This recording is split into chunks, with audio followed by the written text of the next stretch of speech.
रामपुर नाम के गांव में आम और तरबूज दो दोस्त रहते थे। तरबूज बहुत ही आलसी और कामचोर था। वही उसका दोस्त आम बहुत ही मेहनती और ईमानदार था। अपना हर काम बहुत ही लगन से करता। उन दिनों दोनों ही दोस्त आम और तरबूज सेठ जमींदार के खेत में काम किया करते। ऐसे ही एक दिन के बात है। उस दिन आम और तरबूज दोनों ही सेठ के खेत में काम करने के लिए पहुंच गए।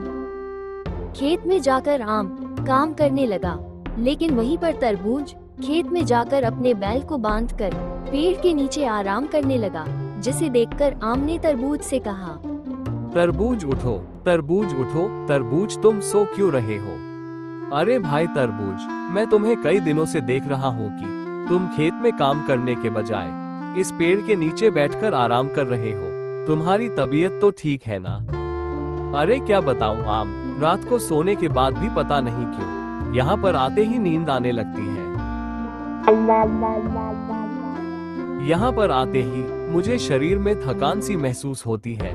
बहुत ही कमजोर सा महसूस करता हूँ। ऐसा लगता है कि मेरे शरीर में जान ही नहीं बची। ऐसा लगता है कि जैसे मेरे शरीर में खून बचा ही नहीं है। कभी कभी तो मुझे चक्कर सा आने लगता है। मुझे पता नहीं चल रहा है कि ऐसा क्यों हो रहा है। अरे दोस्त तरबूज, तब तो तुम्हें घर पर आराम करना चाहिए था। तुम यहाँ पर क्यों आए? यहाँ खेत में आकर तुम अपने आप को परेशानी में क्यों डाल रहे हो?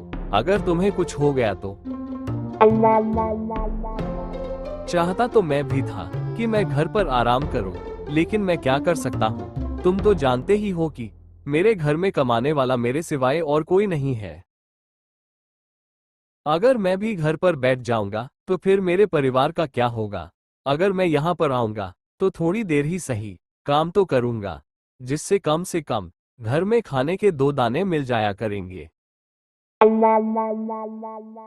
तरबूज की बातें सुनकर आम बहुत ही भावुक हो जाता है और वो कहता है, अरे भाई तरबूज, तुम परेशान मत हो, मैं हूं ना। मेरे होते हुए तू चिंता मत कर, तुम्हारा सारा काम मैं कर दिया करूंगा। तुम बस अपनी सेहत का ध्यान रखो। तरबूज बहुत ही चालाक था। वो जानता था कि आम से कैसे काम निकलवाना है। इसीलिए तरबूज बीमारी का बहाना बनाकर भोले भाले आम से अपना सारा काम करवा लेता है। शाम होते होते आम ने अपने खेत के साथ साथ तरबूज के हिस्से का भी सारा काम खत्म कर दिया था। शाम को अपना सारा काम पूरा करके आम अपने बैल को साफ करने लगा और फिर कुछ देर बाद खुद नहाकर घर जाने लगा कि तभी आम की नजर तरबूज पर गई। आम ने देखा कि खुद के शरीर पर मिट्टी लगा रहा था। आम तरबूज को ऐसा करते हुए अच्छे से देख रहा था, लेकिन उसे कुछ भी समझ में नहीं आ रहा था कि तरबूज खुद के शरीर पर मिट्टी क्यों लगा रहा है। तो फिर आम तरबूज के पास जाता है और तरबूज से कहता है, अरे तरबूज, ये तुम क्या कर रहे हो? खुद के शरीर पर इतनी सारी मिट्टी क्यों लगा रहे हो? तुम्हारा शरीर तो पूरा गंदा हो चुका है। अरे कुछ भी नहीं आम, बस मैं ऐसे ही मिट्टी लगा रहा था। वो क्या है ना कि डॉक्टर ने कहा था कि मेरे शरीर पर मिट्टी लगा होगा ना तो मुझे कमजोरी नहीं लगेगी। अच्छा ये बात है, लेकिन डॉक्टर यह कब से बोलने लगे कि शरीर में मिट्टी लगाना चाहिए? डॉक्टर ने कहा है तो करना ही पड़ेगा। अब छोड़ो, अब जाने दो। हाँ, तुम एकदम सही बोल रहे हो। अब चलो घर चलते हैं। घर पर नहा धोकर फिर हम जमींदार के यहाँ पर जाएंगे। फिर दोनों ही अपने अपने घर चले जाते हैं। आम का घर पहले आता था, इसीलिए तरबूज आम को घर छोड़कर सीधे सेठ जमींदार के यहाँ पर चला जाता है और सेठ जी को दिखाता है कि उसने आज खेत में बहुत सारा काम किया है। मालिक, आज तो खेत में बहुत सारा काम था और ऊपर से तेज धूप। मेरी तो हालत ही खराब हो गई। ऐसा लग रहा था कि धूप मेरा खून ही चूस रही है। हाँ तरबूज, आजकल धूप बहुत ही ज्यादा है। ऐसे में खेत में काम करना बहुत ही मुश्किल है, लेकिन मैं तुम्हारे काम से बहुत ही खुश हूँ। तुम्हारी मेहनत खेत में रंग ला रही है। सेठ जी तरबूज के इस झूठ को पकड़ नहीं पाते हैं। सेठ जी सोचते थे कि तरबूज खेत में बहुत ही काम करता है और आम एकदम कामचोर है, क्योंकि आम तरबूज जैसा दिखावा नहीं करता था। आम हमेशा ही खेत से लौटकर पहले घर जाता और वहां से नहा धोकर फिर सेठ जी के पास जाता। आम कभी भी सेठ जी को नहीं बताता है कि उसने कितना काम किया और क्या काम किया और काम करने में कितनी परेशानी आई। वो सिर्फ अपने काम से मतलब रखता। इसीलिए सेठ जी ने अपने सेवक को आवाज लगाते हुए कहा, देखो, तरबूज बहुत ही मेहनत करता है, इसीलिए मैं तुम्हें आदेश देता हूँ कि तुम तरबूज का हमेशा अच्छे से ध्यान रखना। उसे तुम अच्छा अच्छा खाना खिलाना और तरबूज का अच्छे से ध्यान रखना। ये बोलकर सेठ जी वहां से चले जाते हैं और सेवक भी तरबूज को अच्छा अच्छा खाना खिलाता है और दूसरी तरफ आम को रूखी सूखी खिलाता है और खाना भी बहुत ही कम देता है, जिसकी वजह से आम का पेट भर भी नहीं पाता था, क्योंकि वो कभी भी सेठ जी के पास दिखावा नहीं करता। आम हमेशा ही सेठ जी के घर जाने से पहले आम अपने घर जाता और वहां से नहा धोकर फिर सेठ जी के घर सिर्फ खाना खाने के लिए ही जाता। लेकिन जब एक दिन आम ने तरबूज को सेठ जी के घर पर खाना खाते हुए देखा तो आम दंग रह गया और वो सोचने लगा, अरे ये कैसा न्याय है, जो ज्यादा काम करते हैं उसे भरपेट खाना भी नहीं मिलता और जो पूरे दिन खेत में सोया रहता है उसे अच्छा अच्छा और बहुत ही सारा खाना मिलता है। ये सब देखकर आम को बहुत ही दुख होता है। आम को परेशानी में देखकर तरबूज सब कुछ समझ जाता है कि आम सब कुछ समझ चुका है कि कुछ तो गड़बड़ है। इसीलिए तरबूज उसी रात सीधा आम के घर जाता है और आम से कहता है, देखो आम, तुम खेत की कोई भी बात सेठ जी को नहीं बताओगे। अब मैं सब कुछ समझ चुका हूँ कि तुम मुझे धोखा दे रहे हो और मेरी दोस्ती का फायदा उठा रहे हो। तुम अपनी बीमारी का बहाना बनाकर तुम हमेशा ही मुझसे सारा काम करवा लिया करते थे और फिर सेठ जी के पास जाकर खुद की ही तारीफ करते हो। अब मैं तुम्हारी चालाकी समझ चुका हूँ। देखो आम, अगर तुमने इस बारे में कुछ भी सेठ जी का बताया तो ये तुम्हारे लिए अच्छा नहीं होगा। ठीक है, मैं सेठ जी को कुछ नहीं बताऊंगा, लेकिन सच को छुपाया नहीं जाता, वो कभी ना कभी सामने आ ही जाता है। ऐसा बोलकर आम ने तरबूज को अपने घर से जाने के लिए कह दिया और फिर आम पूरे दिन की थकान के कारण काफी गहरी नींद में सो गया।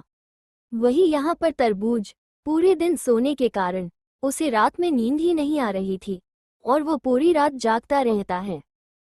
अब तरबूज अगले दिन बेल को लेकर खेत में गया तो सेठ जी ने तरबूज के लाल आंखों को देखकर कहा, अरे क्या हुआ तरबूज, तुम्हारी आंखें लाल क्यों है? तुम पूरी रात सोए नहीं क्या? लेकिन तरबूज कहाँ कुछ मानने वाला था।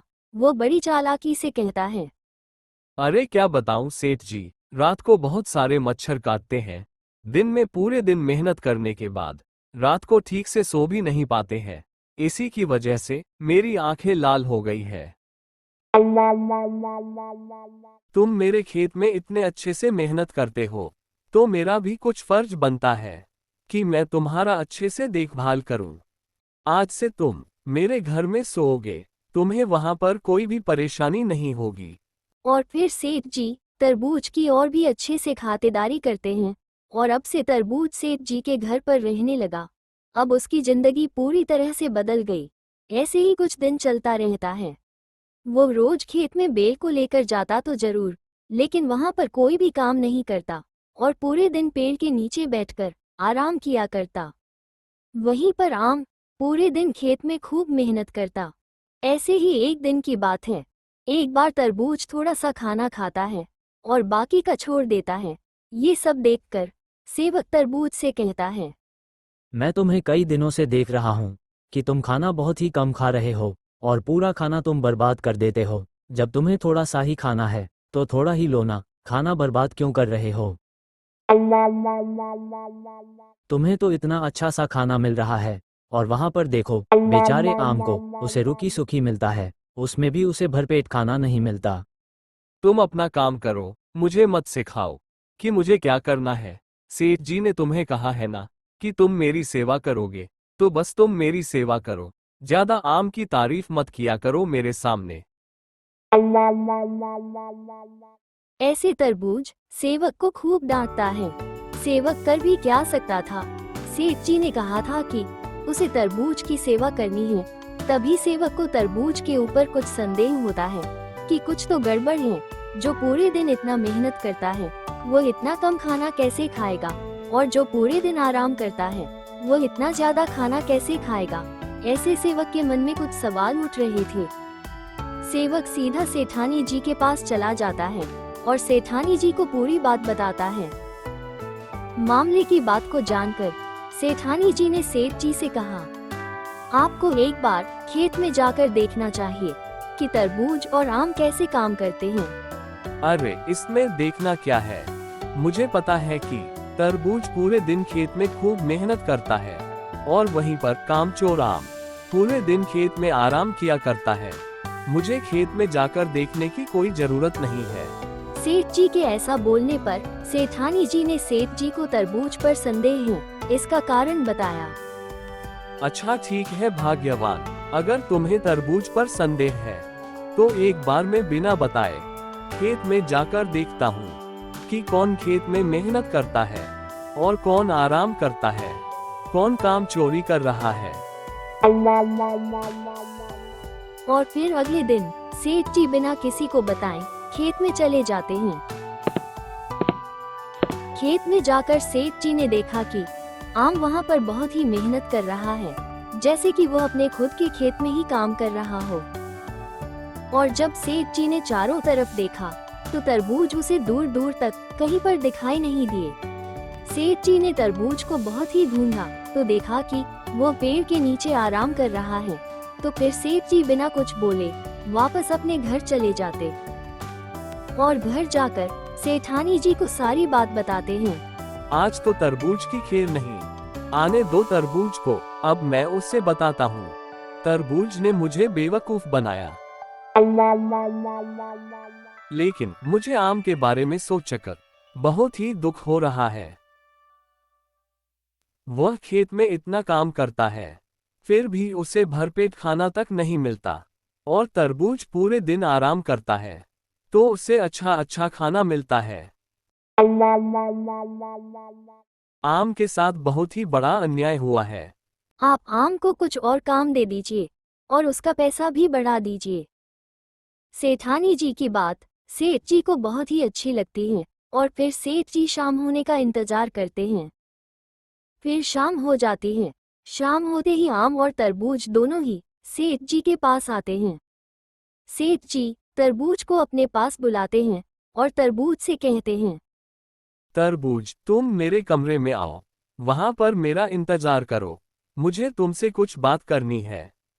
तरबूज कुछ भी समझ नहीं पाता है कि सेठ जी ने उसे कमरे में क्यों बुलाया। कहीं सेठ जी को सच तो नहीं पता चल गया, ऐसा मन में संदेह होता है। तरबूज जब कमरे में आया तो सेठ जी ने तरबूज से कहा, तरबूज आज से तुम्हें एक और काम करना है। आज से तुम आम का अच्छे से ध्यान रखोगे, उसे समय पर खाना खिलाओगे और उसका अच्छे से ध्यान रखोगे, और आज से तुम्हें उसके नीचे ही काम करना होगा। सेठ जी की बात सुनकर तरबूज तो एकदम दंग हो जाता है और वो कहता है, लेकिन सेठ जी, मैं पूरे दिन खेत में काम करके अब मैं आम का देखभाल करूंगा और उसके नीचे काम भी करूंगा। वो तो पूरे दिन खेत में आराम ही करता रहता है। तरबूज की बात सुनकर सेठ जी एकदम गुस्से में आ जाते हैं और वो कहते हैं, मैंने देखा है तुम दोनों को कौन क्या करता है। तुम ज्यादा मुझे मत सिखाओ, अब तुम धोखा देना बंद करो। मैं तुम्हारी असलियत जान चुका हूँ।